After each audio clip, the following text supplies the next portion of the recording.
Welcome to the Tech Talks Daily Podcast, where you can learn and be inspired by real-world examples of how technology is transforming businesses and reshaping industries in a language everyone can understand. Here is your host, Neil C. Hughes.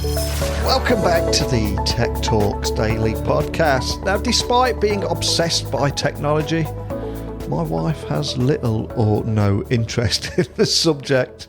And when I say the secret to success is mainstream adoption to any new tech solution, I always use my wife as a barometer to determine if something is going to take off or not. And guess what? Despite being married to a podcast host, she's just never understood what I do up here in this tiny little room. But she now listens to podcasts all of the time, in the car, when in the home, and said to me today, Neil, I don't think I've listened to music in 3 weeks. I'm just listening to podcasts now. Although, not mine. But hey, you can't have them all, can you? So hopefully that is a good indication that my mortgage is going to be paid next year. But seriously though, if anyone listening would like to start their own podcast in 2020, whether you're an individual or a business, I do have a few slots left available in my annual virtual classroom that I launch. In a nutshell, you get to work with me very closely, have a few phone calls as we prepare to launch your own podcast. And the plan is that all you need to do is focus on recording a conversation and leave all the rest to me. And I will edit your first 12 episodes. And hell, I'll even be a guest on your show if you want me to. But for more information, pop by podcastingmadesimple.info. And as a listener to this show, use code TBW and you'll get a $75 discount. But on with today's show. And today I'm going to be speaking with Audrey Dauvet. And Audrey built and implemented its anti-counterfeiting programs and deployed it in key markets all over the world. And she also has her own podcast too, called Brand and New. And today we're going to tackle together the topic of the intersection of innovation and intellectual property. And also the impacts that has on new technology and brand owners, intellectual property officers and consumers. And how she has also changed the perceptions and hopes to change your perceptions of that industry when listening to this podcast today. But enough scene setting from me. We don't want to keep Audrey waiting, so let's get her on the podcast right now. So a massive warm welcome to the show, Audrey. Can you tell the listeners a little more about who you are and what you do?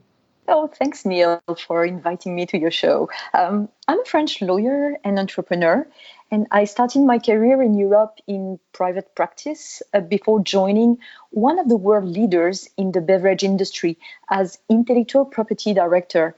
And then I spent a few years as head of legal in the US for the same company. And I have a genuine passion for techs and for the impact they have on each of us and our societies. So I also decided to study a few years ago artificial intelligence and programming. And that's definitely a precious background today for hosting my own podcast that is called Brand New, but I will probably tell more about it later. And I also created my own business, relying on a purpose brand, a non-alcoholic drink. We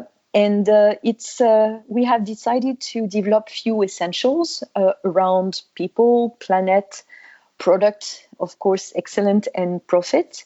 And in other words, we developed a competitive strategy integrating solid social responsibility actions.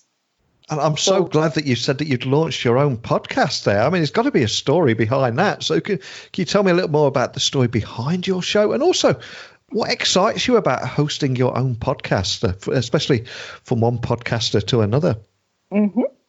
Yes, we launched Brand New, a forward-thinking podcast produced by the International Trademark Association, the INTA. This show is really exciting because it opens a dialogue with the most influential people and visionaries on the planet, with a focus on intellectual property. And as you know, Neil, IP plays a key role in economic growth. We explore changes and dynamics in the new age of IP every 2 weeks on Tuesday. It means that we cover a wide variety of topics, from cybersecurity to cannabis brands, to the impact of Brexit, new data protection challenges, and even the revolution of non-traditional trademarks. So most of them have an impact not only on businesses, but also on our day-to-day lives. So when we created the show, the idea was to provide a new tool to help brand owners, intellectual property lawyers, and marketing and finance professionals, and beyond, actually. We wanted them to stay curious and agile in this ever-evolving environment. But now we realize that Brand New is relevant for all kinds of listeners, from students to lawyers, entrepreneurs, and more generally, curious people. And interestingly, the show is listened to in more than 90 countries so far. Wow, that's amazing. And I completely agree with you on the importance of IP as well.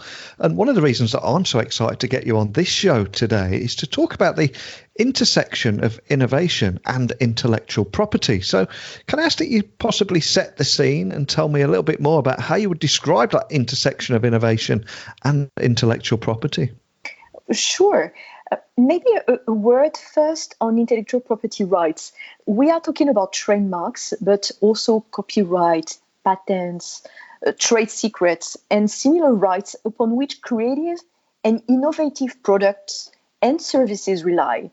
They definitely play a critical role in the economic growth, in promoting innovation, in giving firms a range of tools to help drive their success, and in benefiting consumers and society through a continuous stream of innovative, competitive products and services.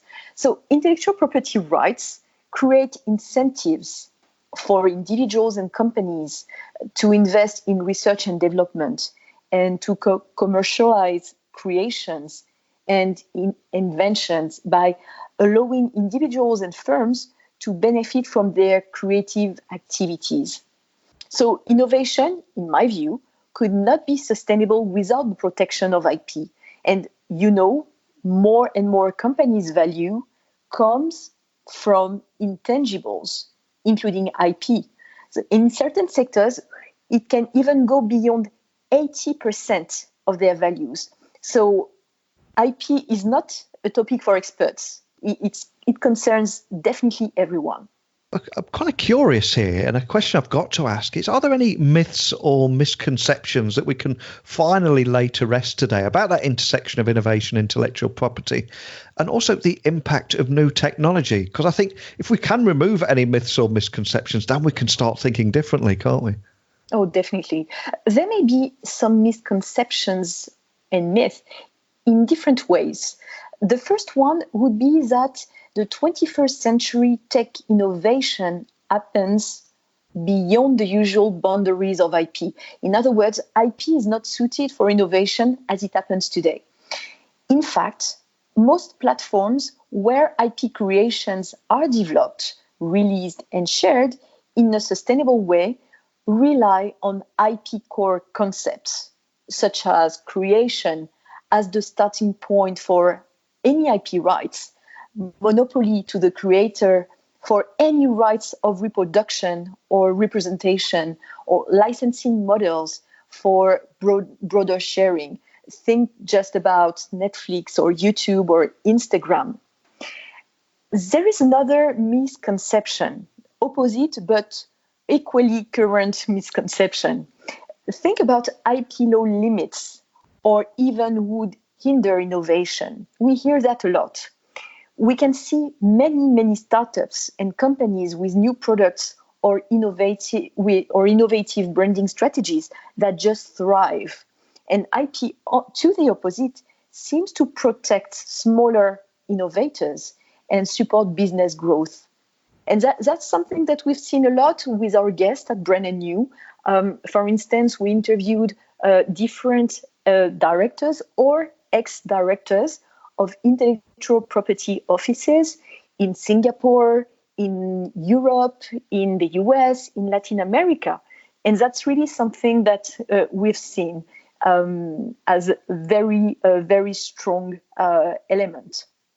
And you also know that it is said that new techs enable fully automated, highly granular and individualized branding and marketing strategy. It is true that techs enable more efficient, targeted, location-sensitive, consumer-driven marketing strategies, but values, emotions, audience engagement, and the sense of community around a brand remain key assets that any brand needs to flourish. And these cannot be fully automated and handled by algorithm. And the last one I would mention, Neil, is that we also read that legal techs and artificial intelligence applied to the legal industry will lead to the death of law firms. In my view, to the contrary, lawyers will play a more strategic and critical role in intellectual property project implementation and IP-related litigation. So to answer your question, I see a lot of misconceptions that need to be discussed and reviewed and changed. Fantastic. And as a trademark counsel and entrepreneur, another question I've got to ask, of course, is: are there any best practices or secrets that you've learned and used to gain success? It's essential for entrepreneurs to safeguard their investment and transform their innovation, potential, and creativity into market value and competitiveness. I have used from day one the intellectual property rights I considered relevant to protect my creations, my brand, etc. I know that when you own IP, when you register your trademark, when you protect your inventions and creations, it helps create an essential differentiator for your venture. So when I was an IP lawyer, I witnessed so many problems that could have been avoided by protecting earlier and better intellectual property. So now it can be expensive, of course, for newcomers and startups. So it's also key to envisage IP in a strategic way with a set of priorities and clear identification of their intangible assets, depending on their goals, of course. So for instance, one could start applying for a local or regional trademark, and as the business scales up, have a more international strategy. But you have hundreds of questions, hundreds of best practices and secrets that could be shared depending on your industry, depending on the size of your company, and so on. So what has been the impact, would you say, of technology on brand owners, intellectual property and consumers? Because it just feels like this big melting pot. Oh, it is. There are so many ways technology is influencing customer behavior, thinking, and experiences, as well as brand owners. Think of smart devices that offer consumers real convenience. I recently read a study stating that 75% of consumers say they bought a smart device to help keep their family safe and comfortable. That's a big figure. And millennials, according to the study, are more likely to adopt smart home technology compared to people from the Gen X. But regarding brand owners today, whatever their size, they can reach global audiences with minimal investment and barriers to market entry. So if you think about social media, digital streaming media, mobile broadband networks, and smart devices have ushered in a new era of real-time and personalized multi-channel communications that are definitely reshaping marketing and brand management principles. So, of course, this comes with consequences. Technologies have given a new space to threats that are forcing brand owners to rethink how to protect their IP assets. And as someone that's experienced a hugely successful career in technology, What is it that you're curious about right now, especially as we're entering a new year in 2020 and, of course, an entirely new decade? Definitely. I took a lot of time these last few years exploring artificial intelligence and its impact on intellectual property. And few episodes of our podcast are focused on this hot topic with different local approaches from the US, Japan, to India. But think of how the concepts of author or inventor will evolve with artificial intelligence created inventions or generated creations such as music. Stephen Hawking said the short-term impact of artificial intelligence depends on who controls it. The long-term impact depends on whether it can be controlled at all. So legally speaking, it can lead to a complexity in ownership, especially if multiple contributors are involved in the development of an artificial intelligence system. In infringement cases, and that's a big part of the job of lawyers, of IP lawyers, it's difficult to say that robots could be held liable for acts or omission that cause damage to third parties. And even though the human creator of the machine can be held liable, how to identify who the owner is and the capacity of the robot to take autonomous decisions. And one of the most recent issues I have worked on, and we are preparing a podcast on this topic, is also deep fakes. I'm sure you're very familiar with this and their legal implications. It's a highly controversial subject. Should we believe what we see? And these highly realistic computer-generated fake videos where you can see someone pronouncing words that he or she never said in real life make it more challenging to prevent manipulations. And they use artificial intelligence to superimpose images and audio to create videos of people or events that look real but that are not. So how to find the truth? You can listen on TV to the speech of an official, look at the manipulated video of Barack Obama. That may finally be a deep fake. So the potential impact is big, even though still, in my view, a bit underestimated, even though we hear a lot more and more about it. And also which role IP can play to protect people through, for instance, copyright infringement actions against platforms that remove infringing content from photographers or filmmakers, for instance. Image and data protection rights of individuals can also be protected, and one could even think about using trademark registrations to tackle infringement. So you see these topics play ping pong, between legal and tech. And I think the following New Year's, as you said, the new decade will be full of these questions and problematics. It really is such an exciting space at the same time as well. I mean, there is those challenges, but there's also a lot of opportunities. And for anyone listening to us today that wanted to leave me behind and check out your podcast, or equally just subscribe and listen to us both, of course, what kind of information will they gain from listening to your podcast? And what ways do you hope to change perceptions with your show too? Again, Brand New offers insights and visions on the hot topics of our times from the most knowledgeable people in the world. We can talk about complex issues, but always with a didactic and pragmatic approach.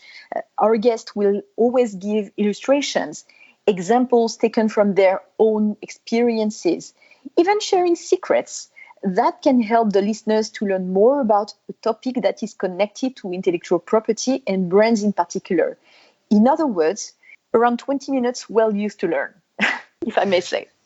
And as someone that's interviewed over 1,000 tech leaders on this podcast, I'm curious, what are the overarching lessons that you've learned about innovation and intellectual property from your show? Because I think as hosts, we like to learn from our guests too, don't we? Oh, absolutely. Globally, IP is full part of the change occurring in our societies and economies. This is not a topic for experts, as I said earlier. Listening to my guests, CEOs, entrepreneurs, professors, directors of intellectual property offices, coaches, lawyers, general counsel, our ever-evolving environment requires that we keep our eyes open and care about what is real, what is important for each of us as individuals and as part of a community. I invite you to listen to podcasts we posted over the last few months, for instance, about social responsibility, about ethical values, and how they match with competitiveness, and what I said before about the key role played by intellectual property. And before I let you go, could you remind listeners of where they can find INTA online, subscribe to your podcast, and also contact your team if they are left with any questions after listening to our conversation today? Absolutely, sure, Neil.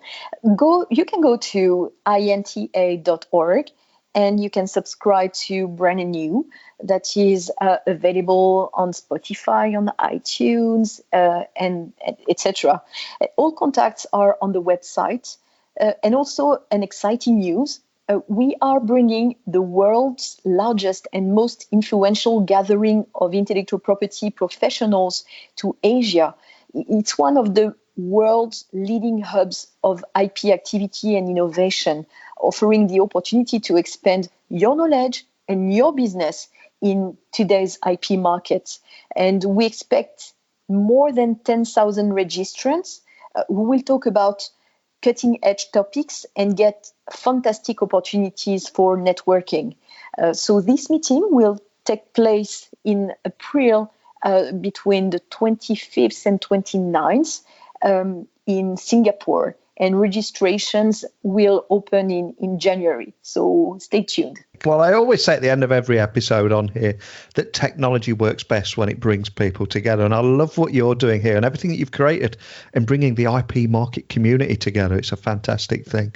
But thank you so much for sharing that with me today, Thanks, Audrey. Neil. Thank you. Thank you. The intersection of innovation and intellectual property is a great topic and something I think we could have talked about for hours.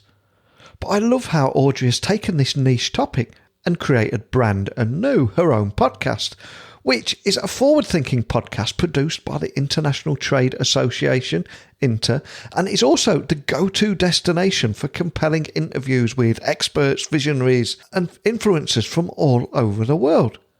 And that platform allows them people to offer their unique insights and ideas on business and legal topics, especially related to intellectual property. And for me, her podcast highlights beautifully the power of podcasts. And also, like I try to do on here, it's providing that platform where people can learn from leaders and experts and visionaries. That is the sweet spot. And as you can probably guess, something that I'm passionate about too. So if you do have any comments, questions, or need any help with anything after listening to the conversation today with me and Audrey, simply send me a quick email to techblogwriter@outlook.com, tweet me at Neil C. Hughes, and I'll get straight back to you. But I've taken up far too much of your time already. I'll return again tomorrow with another guest. But until next time, don't be a stranger.